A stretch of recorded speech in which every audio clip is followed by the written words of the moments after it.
You're about to buy a home with solar panels. Congratulations.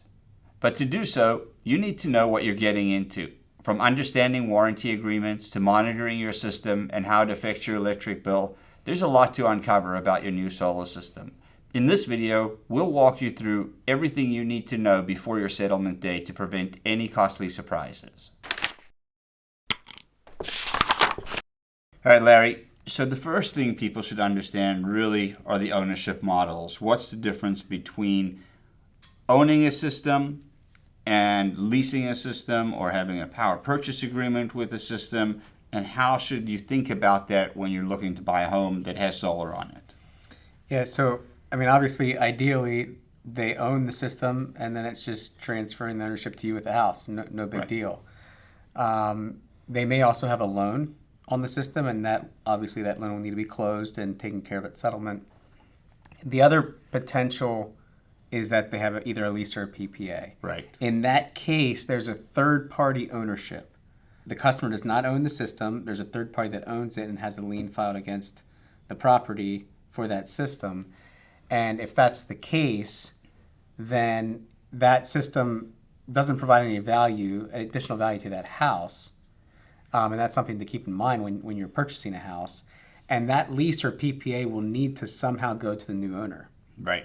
So there could be some challenges there. There might be some additional credit requirements or something along that line before that lease or PPA can be transferred to the new owner. Really, when it comes to these ownership models, I think a good way to look at this is if the solar is owned and paid for, it's an asset. You're buying a house without an electric bill.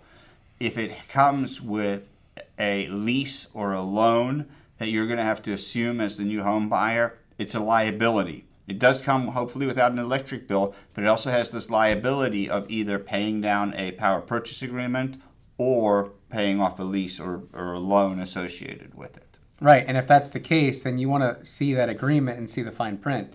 Absolutely. You want to know what's going on in that lease agreement, that PPA agreement, to make sure you're not getting into something that you don't want to be in. Right, and you're going to, as the new owner, have to assume that lease, assume all of the obligations in that contract for the remaining term of that contract, which could be up to 25 years, depending on when you're buying the home. Right. There may be cases where you can buy out the lease, and that could be a good scenario. Not very common, but they are. Yeah. Yeah. They do make it challenging to do so. Let's talk about system performance and maintenance. Yeah. So a couple things to keep in mind. Whenever possible, get prints or drawings of the system. Either hopefully the homeowner has those, or they can get them from their installer. Because when you go to request maintenance down the road, the first thing that maintenance company is going to ask is, do you have drawings of the system, of how it was constructed, what equipment you have, and that type of thing. So that's something to keep in mind. Another thing that you can do is look at the performance of the system and ask some questions. Is it performing as well as it did the first year it was installed? Yeah. How's the production changed over time? Are there is any of the equipment down? You could have a maintenance company come out and do a check of the system prior to purchasing as well. And I think the couple really important pieces to know when you're looking to buy a house is, number, what size is the system? How big is it in terms of kilowatts? And then what is that expected annual production or even monthly production during different types of the year, so you can get an idea once you moved in on whether or not your solar system is producing what you think it should be. And to your point about getting drawings in the systems, here, and this is important if you're buying a solar system now and you intend to sell your home or property in the future, we give all of our customers a completion binder that contains all of that information, from the system design to specifications for all of the hardware.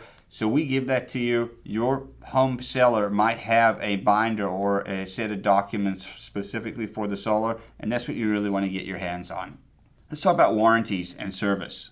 Yeah, so does the system come with a warranty? Yeah. A warranty from the manufacturer. In most cases, a manufacturer's warranties will transfer at no additional cost to the new homeowner. Okay. There may be cases where that's not the case. So you want to do your research on that before making the purchase, just to make sure that they transfer. And then in addition to the manufacturer warranties, the company that installed it may have had warranties that may or may not transfer as well. Exactly. Ours here at Paradise Energy Solutions transfer to a new homeowner at no additional cost. Right. But again, that's something that you want to research before you do that. And again, are there any service agreements? What other agreements are in place? What other contracts are in place?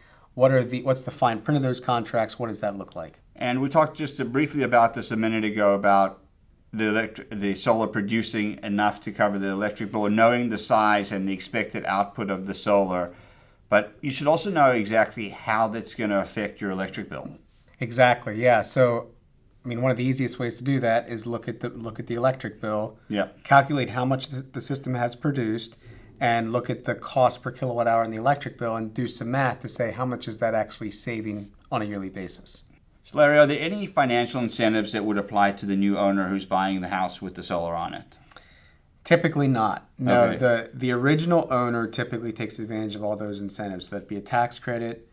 There might be a state tax credit or a property tax credit. There might be grants, depreciation. All that is going to be taken by that original owner or by the PPA or lease owner of the system, and is not going to be available to the next owner of the project. Right, and that's for pretty much all tax credits, grants, and rebates. However, when it comes to solar renewable energy credits, that's probably the one incentive that would transfer to the new owner. They would have to get it registered into their name, and then they could take advantage of the SREC income once they go through that process. True. Yep. So what you want to do in that situation is find a broker for the SRECs, Right. and have them help you walk through the process of claiming ownership of those SRECs so that you can sell them and get the value from that. Yep.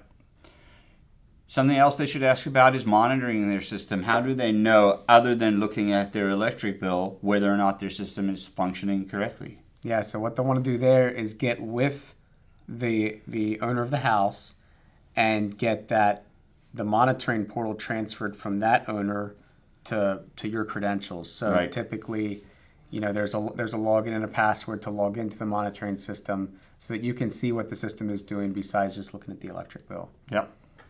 Now, what about insurance? Most homeowners add on their solar to their insurance policy. Yeah, strongly recommended. Yeah. I can't think of any reason why you would not do that. There might be a small added cost, but you could have a hailstorm or a hurricane or anything like that could destroy the system. So definitely get that insured.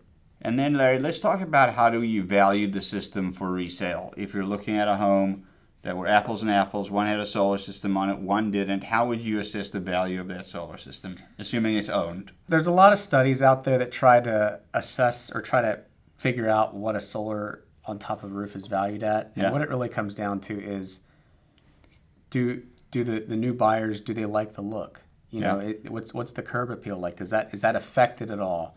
And then at the end of the day, what is the savings from the solar array? And do I value that, if it saves $1,000 a year, do I value that at $5,000 or at $20,000? Right. How much do I value those electric savings over a period of time? And, also to understand, what are the warranties on it? How old's the system? Is it 1 year old? Is it 15 years old? If it's 15 years old, you probably only have about 10 to 15 more years of life in that system.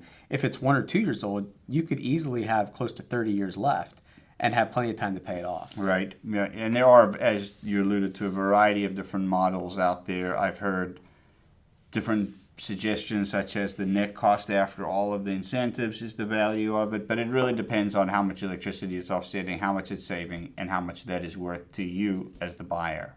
And don't forget about inflation. Electric Yes. rates are probably going to go up in the future. So this really is an investment that you're making to buy a house with solar and to have your electric bill taken care of long Yep. into the future. So in summary, it's an exciting time to be buying a new home, especially if it has solar on it.